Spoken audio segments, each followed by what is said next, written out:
अपने टाइम पे मुझे बहुत सिरदर्दी होती थी ये हीट बजट याद करने में और कभी मुझसे याद हुआ नहीं, तो मैं थोड़ा सिंप्लीफाई करके आपको समझाने की कोशिश करूंगी। नहीं समझ आया तो आप पूछ सकते हो, क्योंकि मुझे भी अपने टाइम पे नहीं समझ में आता था। सन से आपकी आ रही है हीट, ठीक है। कितने यूनिट्स पहले समझ लो, क्या है ये पहले समझ लो, बाद में लिखना। हम मानकर चलते हैं 100 यूनिट्स, ठीक है। अब ये 100 यूनिट्स सन से निकला अर्थ की तरफ आया। इसमें से क्या हो गया, 35 यूनिट्स तो एटमॉस्फेयर ने ही ब्लॉक कर दिया, तो 100 यूनिट्स अर्थ पर पहुंचा ही नहीं, ठीक है। जो 35 यूनिट्स पहले ही रिफ्लेक्ट बैक हो गया, अगर आप उसकी भी डिवीजन देखो, 6 यूनिट किया एटमॉस्फेयर ने खुद से, 27 यूनिट्स रिफ्लेक्ट बैक किया क्लाउड कवर में, और 2 यूनिट्स जो एल्बिडो के फॉर्म में आपका आइस कैप्स, ठीक है। तो आइडियली सन के पास कितना पहुंचा, सॉरी अर्थ के पास कितना पहुंचा, 65। अब उस 65 में से भी 14 यूनिट्स अब्सॉर्ब किए इनकमिंग, मैं साथ में आई भी लिख रही हूँ, आई मतलब इनकमिंग, अब्सॉर्ब किए किसने, एटमॉस्फेयर ने। 65 में से आप 14 को रिमूव कर दो, क्या बचा 51, तो 51 अब्सॉर्ब किसने किए, अर्थ ने। यहां पर समझ में आया। अब 14 यूनिट एटमॉस्फेयर में आपके बचे रहे, ठीक है। अब अर्थ ने जो 51 यूनिट्स लिए हैं वो वापस भी तो करने हैं, इनकमिंग लिया, अब रिलीज भी तो करना है। 100 में से 35 तो पहले ही चला गया, अर्थ के पास कितना पहुंचा 65, तो हमें बैलेंस किसका बनाना है, 65 का। 65 में से 14 तो एटमॉस्फेयर के पास ही चले गए, अर्थ ने कितने अब्सॉर्ब किए 51। अब हमें बनाना है इस 51 का बैलेंस। जब इससे रिफ्लेक्ट बैक हुए, ये क्या है अब आउटगोइंग, यहाँ क्या थी इनकमिंग। 51 जब आउटगोइंग हुई, टेरेस्ट्रियल रेडिएशन जिसको हम बोलते हैं, उसमें से उस 51 में से भी 34 यूनिट्स किसने अब्सॉर्ब किए, एटमॉस्फेयर ने। पर ये कौन से वाले अब्सॉर्ब है, आउटगोइंग अब्सॉर्ब। समझ में आया। पीछे कितना बचा आपका 17 यूनिट्स, वो अर्थ ने रिफ्लेक्ट बैक कर दिए, रेडिएट बैक कर दिए, ठीक है। अब आप इसको टोटल करो तो आपका क्या हुआ, जो 65 यूनिट्स हमने रिसीव किए थे उसमें से 35 यूनिट्स, 14 यूनिट्स और 17 यूनिट्स, टोटल ये क्या हो गया आपका वापस से 65, जिसका हमको बैलेंस बनाना था वो बैलेंस आपका बन गया। जस्ट इन केस आपको इस तरीके से नहीं समझ में आया तो 2 मिनट रुको, मैं आपको बोर्ड पे ही समझाती हूँ। 100 यूनिट्स थे, ठीक है। 100 यूनिट्स में से सबसे पहले आपके 35 यूनिट्स एटमॉस्फेयर, ये अब्सॉर्ब नहीं हुए हैं, ये रिफ्लेक्ट बैक हो गए, दैट मींस ये अर्थ तक पहुंचे ही नहीं, ठीक है। इसको हमने हटा दिया, अर्थ तक आपका क्या पहुंचा 65 यूनिट्स। अब ये 65 यूनिट्स अर्थ तक तो पहुंचे, पर इस 65 में से भी 14 यूनिट्स किसने अब्सॉर्ब कर लिए, एटमॉस्फेयर ने अब्सॉर्ब किए। पर ये कौन सी रेडिएशन थी, इनकमिंग रेडिएशन। पीछे कितना बचा 51 यूनिट्स, ये एक्चुअली अर्थ के सरफेस तक आया एब्सॉर्ब। यहां तक क्लियर है। हमें बैलेंस किसका बनाना है, ये 65 यूनिट्स का, ठीक है। अब अर्थ ने जो अब्सॉर्ब किया वो वापस भी देना है, आपने किसी से उधार लिया है तो वापस तो देना है।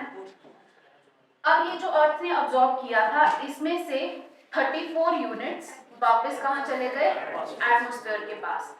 पर ये कौन से हैं, outgoing radiation, that means atmosphere में 14 यूनिट्स इनकमिंग रेडिएशन के हैं और 34 यूनिट्स आउटगोइंग रेडिएशन के हैं। अब जो अर्थ ने 51 अब्सॉर्ब किया था, 34 का बैलेंस आ गया हमारे पास, पीछे कितना बचा 17 यूनिट्स। वो 17 यूनिट्स ये क्या कर देगा, रेडिएट कर देगा। अब आप इसको टोटल करो, 14 प्लस 34 प्लस जो रेडिएट हुआ, ये आपका 65 का बैलेंस बन गया वापस, ये वापस आपका स्पेस में चला गया। इसकी अकाउंटिंग हमको नहीं करनी क्योंकि ये तो आया ही नहीं था अर्थ के पास, ये तो वैसे ही रिफ्लेक्ट बैक हो गया था, तो इन शॉर्ट 65 का बैलेंस हमने बना दिया, ये बाकी जो बचा हुआ था ये तो ऑलरेडी स्पेस में था, तो टोटल हमारे पास 100 यूनिट्स जो थे उसका बैलेंस बन गया। समझ में आया? एटमॉस्फेयर जो ये 40 to 44 ले रहे हैं ये रिफ्लेक्ट बैक करता है। हाँ, ये बाद में रेडिएट बैक कर देगा, तभी तो इसको हमने बैलेंस में रखा। जो अर्थ ने रेडिएट करना है वो अर्थ के फॉर्मेट में करना है, जो एटमॉस्फेयर ने करना है जितना भी अब्सॉर्ब करेगा अल्टीमेटली रेडिएट बैक कर देगा। यही चीज है जो इसने रेडिएट करना है। ग्रीन हाउस गैसेस की वजह से ये पूरा वापस रेडिएट बैक नहीं हो पाता और उसकी वजह से क्या हो जाती है फिर ग्लोबल वार्मिंग। समझ में आया? अब वो इमेज वाला बनाओगे या ये बनाओगे? हाँ, मैकेनिज्म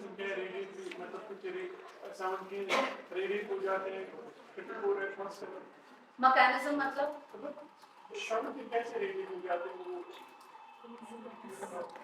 रेडिएशन क्या होता है?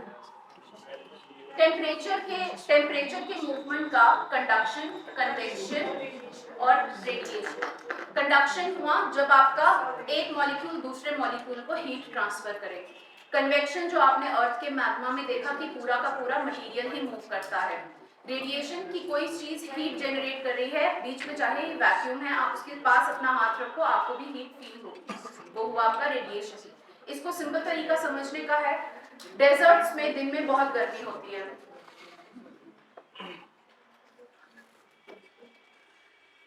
सेंटर ऑफ अटेंशन, ठीक है। डेजर्ट्स में दिन में बहुत गर्मी होती है, पर आपने नोटिस किया होगा डेजर्ट्स में ऑलमोस्ट 0 डिग्री टेम्परेचर भी हो जाता है, रात को कंबल ओढ़ना पड़ता है। दिन भर सैंड ने हीट अब्सॉर्ब की, हमने अभी पढ़ा कि लैंड आपका हीट ज्यादा अब्सॉर्ब करता है। दिन में बहुत गर्मी हो गई, अब दिन में उसने हीट अब्सॉर्ब की, अब रात को कोई क्लाउड कवर नहीं है, वो हीट लूज भी तो करेगा। हवा के कंपैरिजन में अब जमीन गर्म है ना, तो जो ज्यादा गर्म है वो लूज करेगा अपनी हीट। जैसे ही वो लूज करेगा जमीन क्या हो गई, बिल्कुल ठंडी, तो वहां पे ऑलमोस्ट 0 डिग्री तक टेम्परेचर पहुंच गया और फिर आपको कंबल भी लेने पड़ेंगे। तो वही डेजर्ट में जहाँ पे दिन को 50 डिग्री टेम्परेचर भी हो सकता है, वहां रात को 0 डिग्री भी हो सकता है। क्यों? क्योंकि लैंड ने सारी हीट रेडिएट कर दी। वही चीज यहाँ पर हो रही है। दिन को जब सन का प्रेजेंस है, जिस स्फीयर में सन का प्रेजेंस है, दैट मींस जहाँ पर डे टाइम है, दिन को वो अब्सॉर्ब करता रहा, गर्म होता रहा। रात को जैसे ही सन का एब्सेंस हो गया तो कंपैरेटिवली टेम्परेचर क्या है, कम हो गया। अब उस हीट को बैलेंस करने के लिए जितना भी उसने अब्सॉर्ब किया था वो उसने रिफ्लेक्ट बैक करना है। रिफ्लेक्ट होता है जब डायरेक्टली हो जाए, रेडिएट होता है जब उसने अब्सॉर्ब किया हुआ है और अब उसको रिलीज कर रहा है, तो फिर आपका वो वापस से एटमॉस्फेयर में चला गया, तो आपने जितना भी लिया था दिन भर में वो वापस रिफ्लेक्ट बैक भी कर दिया और आपका हीट का जो बैलेंस है वो बना रहा। समझ में आया? मैम ये कौन से लेयर्स में होता है? 35% पहले जो रिफ्लेक्ट होता है वो ये हम एटमॉस्फेयर के अलग अलग लेयर्स नहीं काउंट करते हैं, लेकिन अगर आपको फिनोमेना पढ़ना ही हो तो ये सारे एटमॉस्फेरिक फिनोमेना आपके ट्रोपोस्फेयर में होते हैं, क्योंकि ट्रोपोस्फेयर में ही आपके क्लाउड्स हैं। हमने क्या पढ़ा, क्लाउड्स कहाँ होते हैं? ट्रोपोस्फेयर में। यहाँ पे हमने देखा कि रिफ्लेक्शन कहाँ वापस हो रही है, ट्रोपोस्फेयर में। आइस कैप्स कहाँ हो गया आपके हाई माउंटेन रेंजेस पे, ट्रोपोस्फेयर को क्रॉस करके तो नहीं माउंटेन रेंज को ही जाती, विद इन ट्रोपोस्फेयर ही रहती है। तो ये जितना भी फिनोमेना है ये आपका ट्रोपोस्फेयर में हो रहा है। और कोई डाउट? जब रेडिएशन आती है फ्रॉम सन तो उस टाइम 14% क्यों अब्सॉर्ब होता है और जब बेंच जब वापस जाता है उस टाइम क्यों 34% अब्सॉर्ब होता है? जब आपका एटमॉस्फेयर आ रहा है जो ये 14% है, ये एटमॉस्फेयर की ट्रांसपेरेंसी पे भी डिपेंड करता है कि वो कितना अब्सॉर्ब कर पा रहा है। For example, with respect to any particle which are present in the atmosphere, then that will relate to this.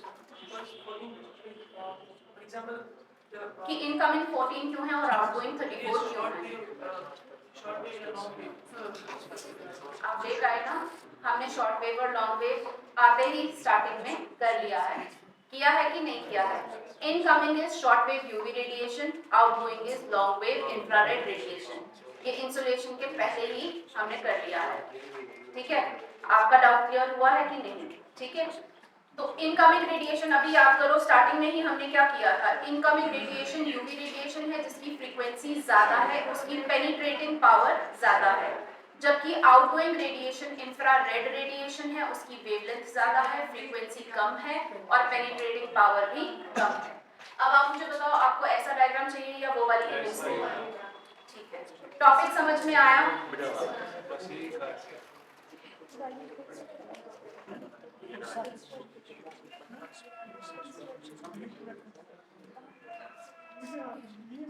चलो,